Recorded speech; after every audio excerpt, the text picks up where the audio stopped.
ទស្សនីបងប្អូនទាំងអស់គ្នាជាពិសេសនិស្សិតយើងបន្តមេរៀនទៀតទាក់ទងជាមួយនឹង Microsoft បច្ចេកភាគ3 Hosting Wall ខកខានប្រហែលថ្ងៃនេះគឺទាក់ទងនឹងការចែកវិញ្ញាបនបត្រនៅសាលាចឹងទៅខកខាននៅក្នុងការបង្ហោះនៅមេរៀនភាគបន្តឥឡូវនេះយើងបន្តទៅលើ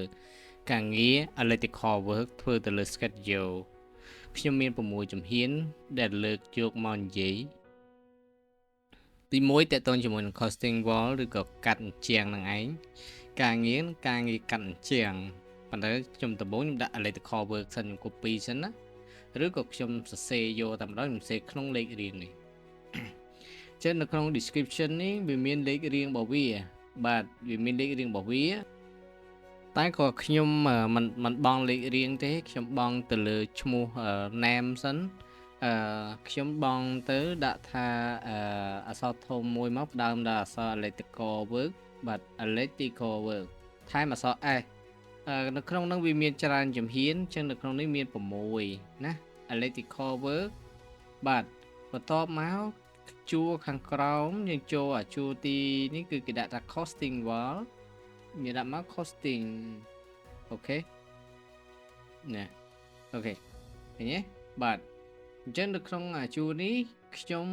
ចូលដើមបន្ទាត់មួយដាក់បែបអញ្ចេះមួយមកបាទចំនួនថ្ងៃចំនួនអីខ្ញុំនឹងវាយប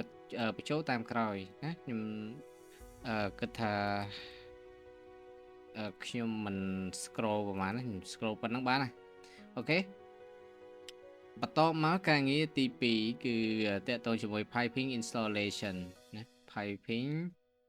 អូខេនេះអូខេចឹងអានេះក្នុងជំហានទី2យើងមើលនៅមានអីតទៀតទី3គឺ cable tray បាទ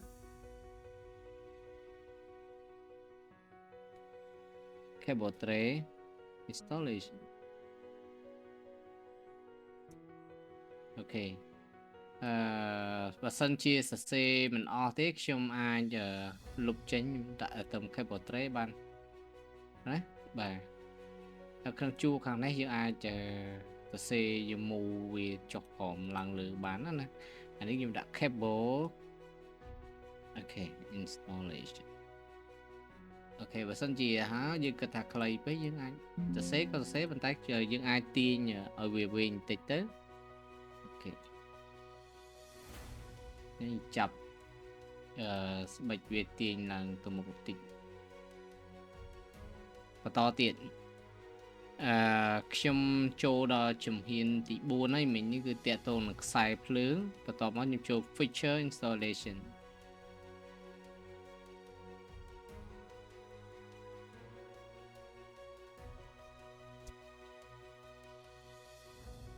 អូខេបន្ទាប់មកខ្ញុំចូល description ចេះខុស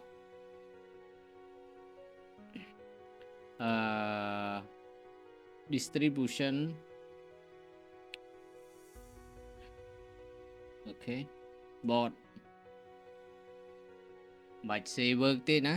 បាទចំនួនថ្ងៃចាំយើងវាយបញ្ចូលអានេះខ្ញុំប្រាប់ពីវិធីបញ្ចូលយើងប្រើអាសញ្ញានេះអានេះបើយើងទាញតម្លាក់រុញទៅលើមុខក្រោយអីយើងមើលអានេះយើងរុញថែមអានេះយើងរុញថែមរុញថយក្រោយឃើញទេហូតដល់អានេះយើងរុញទៅមុខបន្តិចទៅឃើញទេបាទអញ្ចឹងចំនួនថ្ងៃនេះខ្ញុំនឹងបន្តទៅភាគមួយទៀតបើសិនវាយយកមកផ្លាច់កែមិនយល់ណាឧទាហរណ៍មួយថ្ងៃឧទាហរណ៍ក៏ឧទាហរណ៍ណាបាទ2ថ្ងៃ3ថ្ងៃ2ថ្ងៃឃើញវាចេញមក schedule យើងនៅខាងនេះឃើញក្រាបមកវា load នៅអាបែកខាងនេះយើងទុកងាយស្រួលមើលឃើញទេបាទអានោះវាចេញក្រាបមកអញ្ចឹងអ្នកណាវាយបានច្រើនថ្ងៃទៅវា load ចេះ load មកបានច្រើនជាងណាអូខេអានេះខ្ញុំ start មកហើយថ្ងៃខែនៅនេះ set នៅខាងនេះអានេះវាមានថ្ងៃនេះថ្ងៃទីប្រហែលថ្ងៃទី5ចឹងថ្ងៃនេះថ្ងៃទី5នៅកន្លែងនេះប៉ុន្តែយើង start ទៅថ្ងៃខែគេដូរនៅកន្លែងខាងនេះអានេះថ្ងៃទី7 start ទៅយើងថាឥឡូវអានេះវា start ថ្ងៃ7បើយើងចង់ start ពីថ្ងៃនេះទៅការងារដែលធំដុំហ្នឹងយើងអាច start ពីខាងនេះទៅវិញក៏បានដែរ ណាអូខេខ្ញុំក៏ control set មកវិញណានេះថ្ងៃ5អីនៅកន្លែងនេះតែនេះខ្ញុំនឹងប្រាប់ពីវិធីវាមានការ set នៅថ្ងៃដែលត្រូវឈប់សម្រាកថ្ងៃអីចឹងផ្សេងទៀតណាអូខេអញ្ចឹងខ្ញុំមានប៉ុណ្ណឹងណាអរគុណជួបគ្នានៅមេរៀនបន្តទៀត